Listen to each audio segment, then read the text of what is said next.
आपको पता है कि इस वक्त दुनिया में बड़ी उथल पुथल है। इजराइल और अमेरिका ने ईरान पर हमला कर दिया है और ईरान के सुप्रीम लीडर अयतुल्ला अली खामेनेई की हत्या कर दी है, उन्हें मार दिया है। इसे लेकर दुनिया भर में बहुत तीखी प्रतिक्रिया है। हालांकि ये भी सच है कि दुनिया दो हिस्सों में, दो धड़ों में बटी हुई है। यहाँ तक कि मुस्लिम मुल्क भी जो है वो आपस में यूनाइटेड नज़र नहीं आ रहे, बल्कि एक दूसरे पर बम बरसाते हुए देखे जा रहे हैं। लेकिन इस दुनिया में चल रही ये तमाम उथल पुथल के बीच बहुत सारी ऐसी अपराध की घटनाएं भी हमारे इर्द गिर्द हो रही हैं, जिन पर नज़र डालना और जिन्हें समझना बेहद ज़रूरी है। आज एक ऐसी ही शॉकिंग क्राइम इन्वेस्टिगेशन की स्टोरी के साथ मैं आप सबके सामने हाजिर हूँ। तो आइए शुरुआत करते हैं। ये घटना पिछले महीने की है, यानी फरवरी की, और तारीख है 25 फरवरी। 25 फरवरी को उत्तर प्रदेश के सहारनपुर ज़िले में एक गांव पड़ता है जिसका नाम है चौरा खुर्द। इस चौरा खुर्द गांव के जो सरपंच हैं वो लोकल पुलिस को फ़ोन करते हैं। असल में सरपंच साहब जब गांव के बाहर निकले तो चांदपुर रोड की तरफ गांव से एक सड़क जाती है, मतलब चांदपुर रोड कहते हैं उसे, और वहाँ पर एक पुलिया है। उस पुलिया के पास एक बहुत ही भयानक मंजर उन्हें दिखा। उन्हें ये दिखा कि पुलिया के पास एक कार पूरी तरह से जली हुई पड़ी हुई है, और उस कार के अंदर दुखद बात यह थी कि एक शख्स भी जला हुआ नज़र आ रहा था, जिसे देखकर ये लगता था कि शायद ये कार किसी टेक्निकल स्नैग, यानी कोई ऐसी बात हुई कि कार में अपने आप आग लग गई, और इसके बाद कार में तो आग लगी, कार जल गई, और कार में बैठा जो शख्स था वो भी जल गया। देखकर ऐसा ही लग रहा था, क्योंकि वहाँ मौके पर किसी दूसरी गाड़ी से कार के टकराने के कोई निशान वगैरह नहीं मिले। ऐसे कई मामले पहले भी सामने आए हैं, जब सीएनजी सिलेंडर में ब्लास्ट हुआ और कार में एकाएक आग लग गई और ड्राइवर या कार में सवार लोग कार से बाहर भी नहीं निकल पाए, उनकी मौत हो गई। ये मामला भी कुछ वैसा ही लग रहा था, लेकिन चूंकि एक एक्सीडेंटल डेथ का मामला लग रहा था तो चौरा खुर्द के सरपंच ने इसके बारे में पुलिस को इन्फॉर्म किया, और जो लोकल पुलिस है वो मौके पर पहुंची। पुलिस ने आकर देखा कि वाकई एक ऑल्टो कार पूरी तरह जली हुई हालत में है, और कार की ड्राइविंग सीट पर एक बंदा बैठा हुआ है जो पूरी तरह से जल चुका है। उसे देखकर उसकी पहचान कर पाना नामुमकिन है। अब पुलिस ने तफ्तीश शुरू की। पुलिस को ये तो पता लगाना था कि आखिर ये सब कुछ हुआ कैसे, क्या ये वाकई एक्सीडेंट है या इसके पीछे कोई कॉन्स्पिरेसी है, साजिश है, सब कुछ पता करना था। तो पुलिस, चूँकि मरने वाले की पहचान पता करना संभव नहीं था उसकी बॉडी को देखकर, और कार के अंदर कोई भी ऐसी चीज़ इंटैक्ट नहीं बची थी, चाहे वो ड्राइविंग लाइसेंस हो या कोई पेपर हो, सब कुछ जल गया था। तो इकलौता जो इस मामले में कोई मदद मिल सकती थी वो थी इस कार के रजिस्ट्रेशन नंबर से मदद। पुलिस ने कार के रजिस्ट्रेशन नंबर को देखा और उसके बाद उसकी डिटेल निकलवाई। जब डिटेल निकलवाई तो पता चला कि ये कार जो है अपने फर्स्ट ओनर के पास नहीं है, बल्कि ये मारुति ऑल्टो कार कई बार बिक चुकी है। इसका जो करंट ओनर था, उस करंट ओनर ने भी इस कार को बमुश्किल कुछ रोज़ पहले, यानी 16 फरवरी को ही खरीदा था। उस शख्स का नाम था अर्जुन। अर्जुन वहीं सहारनपुर का रहने वाला एक नौजवान था, पास में ही, और ये उसी की कार थी। तो पुलिस ये मानकर चल रही थी कि शायद इस कार को खरीदने के बाद अर्जुन कहीं उसे लेकर जा रहा था और एक्सीडेंटल फायर में अर्जुन की मौत हो गई, ऐसा पुलिस को लग रहा था। लेकिन ये अर्जुन था या नहीं, अब इस बात की तस्दीक करनी थी। लेकिन इससे पहले कि पुलिस अर्जुन के घर वालों तक पहुंचती, उनसे कांटेक्ट करती, अर्जुन का जो भाई है उसका नाम है विजय सागर, वो पुलिस स्टेशन पहुंच गया, लोकल पुलिस स्टेशन, और उसने आकर ये बताया कि उसका भाई जो है एक दिन पहले से, यानी 24 फरवरी से ही घर से गायब है। वो कहीं काम पर जाने की बात कहकर निकला था, लेकिन अब तक वो नहीं आया है और वो कहीं गुम हो गया है, गायब हो गया है। अब पुलिस ने उसके भाई से कहा कि देखिए, हमें एक कार मिली है और उस कार में एक नौजवान की बॉडी भी मिली है, तो लेकिन उसे देखकर समझ पाना बड़ा मुश्किल है कि वो बॉडी किसकी है। हमें तो लग रहा है कि अर्जुन की है, लेकिन इसकी तस्दीक करनी ज़रूरी है, कंफर्म करना ज़रूरी है। तो विजय सागर जो अर्जुन का भाई था, वो ये सुनकर काफ़ी सदमे में आ जाता है। उसे लगता है कि शायद उसके भाई के साथ ही यह हादसा हो गया है, क्योंकि कार भाई की है और उसमें जली हुई जो लाश है वो भी इस बात की संभावना है कि उसके भाई की ही हो। तो विजय सागर जो है वो बहुत दहशत में आ जाता है और बहुत घबरा जाता है। लेकिन पुलिस इस मामले की तस्दीक करने के लिए थोड़ा वक्त लेती है और कहती है कि हमें थोड़ा सा इन्वेस्टिगेशन में और समय दीजिए, उसके बाद फिर ये डेड बॉडी हम आपके हवाले भी करेंगे। इस बीच पुलिस अभी तफ्तीश कर ही रही होती है, उस मामले को वेरीफाई कर ही रही होती है। तब तक एक महिला जिसका नाम बबीता है वो पुलिस के पास पहुंचती है, और ये बबीता नाम की जो महिला है वो पास के एक गांव मोहम्मदपुर कंधेला की रहने वाली है। बबीता पुलिस के पास आती है 27 फरवरी को, यानी 25 तारीख को जब ये कार स्पॉट हुई थी, जब जली हुई हालत में मिली थी, लाश मिली थी, उसके 2 दिन बाद 27 फरवरी को। और बबीता थाने में आकर ये कहती है कि उसका बेटा रोहित वो पिछले 5 दिनों से गायब है। अब पुलिस रोहित और अर्जुन की गुमशुदगी को एक दूसरे से शुरू में तो कनेक्ट करके नहीं देखती, लेकिन जब बबीता ये बताती है कि वो जो कार का एक्सीडेंट हुआ है जिसमें कार में आग लगी है, एक लड़के की मौत हुई है, वो कार जिस लड़के की है अर्जुन की, वो मेरे बेटे रोहित का दोस्त है, इसलिए मैं बहुत ज़्यादा परेशान हूँ क्योंकि कार में जो हुआ वो तो हुआ, मेरा बेटा कहाँ है मुझे समझ में नहीं आ रहा है। अब पुलिस ये सोच में पड़ जाती है कि एक कार, 2 नौजवान, एक डेड बॉडी, और देखा जाए तो दोनों गायब। लेकिन असल में ये जो 2 गायब लड़के हैं अर्जुन और रोहित, इनमें से सचमुच गायब कौन है और कार के अंदर किसकी लाश है, ये पता करना एक बड़ी मिस्ट्री है, और इसका सच जानना पुलिस के लिए एक चैलेंज है। पुलिस ये सोच में पड़ जाती है। अब पुलिस इस सच का पता लगाने के लिए ये तय करती है कि वो डेड बॉडी की डीएनए प्रोफाइलिंग कराएगी और ये पता करेगी कि ये बॉडी असल में है किसकी, क्या रोहित की है या अर्जुन की है। तो चूंकि रोहित की माँ थाने आई थी और उसने अपने बेटे की गुमशुदगी की रिपोर्ट भी दी थी, तो लेकिन ये भी सच था कि वो कार रोहित की नहीं थी, बस रोहित उस कार ओनर का दोस्त था। तो ऐसे में पुलिस ने बबीता और बाकी के घर वालों से कहा कि आप अपने ब्लड सैंपल्स हमें दीजिए, सो दैट हम डीएनए प्रोफाइलिंग करा सकें और ये पता कर सकें कि कार में जो बॉडी है वो किसकी है, मतलब अनफॉर्चुनेटली आपके बेटे की तो नहीं है। तो बबीता और घर के बाकी लोग डरते घबराते हुए पुलिस की बात मानते हैं और अपना ब्लड सैंपल वगैरह डीएनए प्रोफाइलिंग के लिए देते हैं। पुलिस डीएनए प्रोफाइलिंग करती है, फॉरेंसिक एक्सपर्ट्स की मदद लेती है, और जब रिपोर्ट आती है तो पुलिस ये जानकर चौंक जाती है कि अर्जुन के कार में जो जली हुई लाश मिली थी वो लाश अर्जुन की नहीं बल्कि बबीता के बेटे रोहित की ही थी। अब ये अपने आप में इस कहानी में एक बहुत बड़ा ट्विस्ट था, एक मेजर ट्विस्ट। वो इसलिए क्योंकि कार की ड्राइविंग सीट पर कार का ओनर नहीं बल्कि कोई और बैठा हुआ है जो जलकर खाक हो गया, और कार का ओनर जो है वो मिस्टीरियस तरीके से गायब है, रहस्यमयी तरीके से वो लापता हो चुका है। तो ये पहेली क्या है? एक पहेली सुलझी, ये तो पता चल गया कि लाश रोहित की है, बबीता के बेटे की, लेकिन बबीता के बेटे की लाश उस कार के अंदर कैसे पहुंची और रोहित का जो दोस्त है अर्जुन वो कहाँ है, ये अब पुलिस को पता लगाना था। अब पुलिस जैसे ही बबीता को ये बात पता चलती है वो तो सदमे में आ जाती है, पूरा परिवार गम में डूब जाता है। पुलिस वो बॉडी, जली हुई बॉडी, वो बबीता और उसके परिवार वालों के हवाले करती है ताकि उसका अंतिम संस्कार किया जाए, और इसी के साथ पुलिस रोहित के घर वालों से थोड़ी पूछताछ भी करती है, ये जानने समझने की कोशिश करती है कि रोहित और अर्जुन की दोस्ती कितनी पुरानी है, उनके बीच में कोई अनबन, लड़ाई झगड़ा या मिसअंडरस्टैंडिंग तो नहीं है। तो पुलिस जब पूछताछ करती है तो पता चलता है कि रोहित और अर्जुन की दोस्ती कोई साल भर पुरानी है, बहुत पुरानी दोस्ती नहीं है। लेकिन ये भी सच है कि दोनों लड़कों का एक दूसरे के घर आना जाना है और दोनों में बड़ी गहरी दोस्ती है।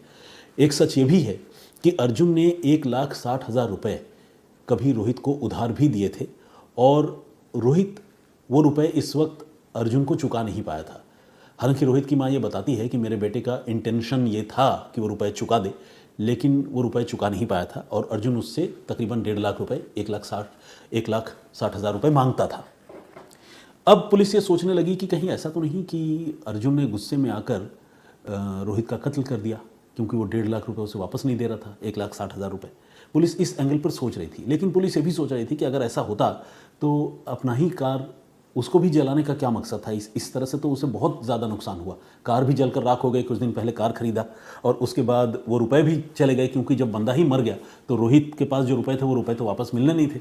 तो क्या ये रुपए पैसों का चक्कर है या फिर कोई और कहानी है? कहीं ऐसा तो नहीं कि अर्जुन के साथ भी कुछ बुरा हुआ हो?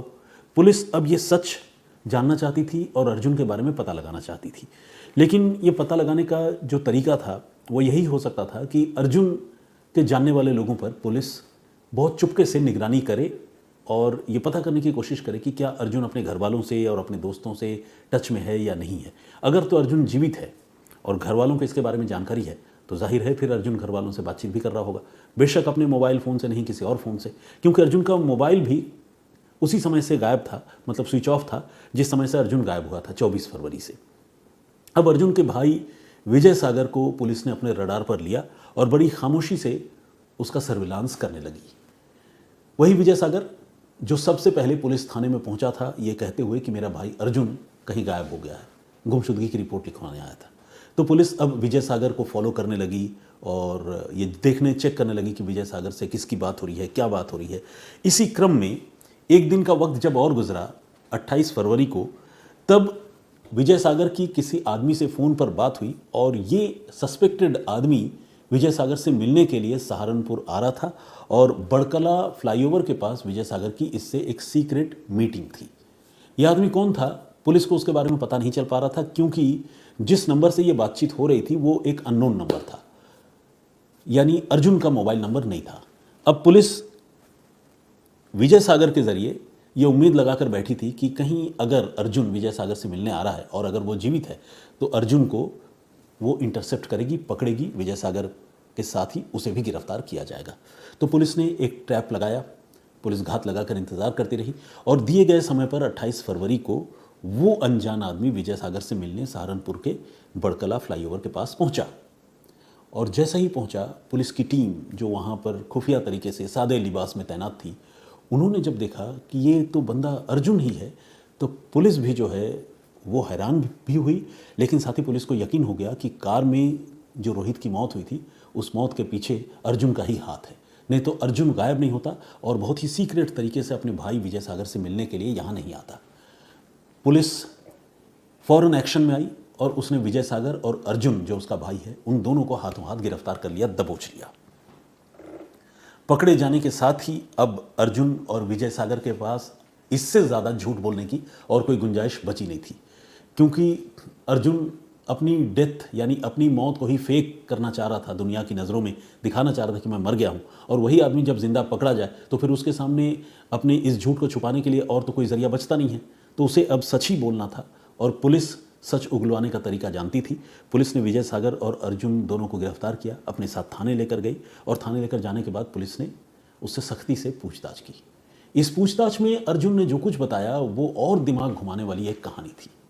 अर्जुन ने यह बताया कि 2024 में उसने देहरादून में एक माइनर लड़की से, एक नाबालिग लड़की से ज्यादती की थी, उसका रेप किया था और उस मामले में वो गिरफ्तार भी हुआ था और जेल भी गया था।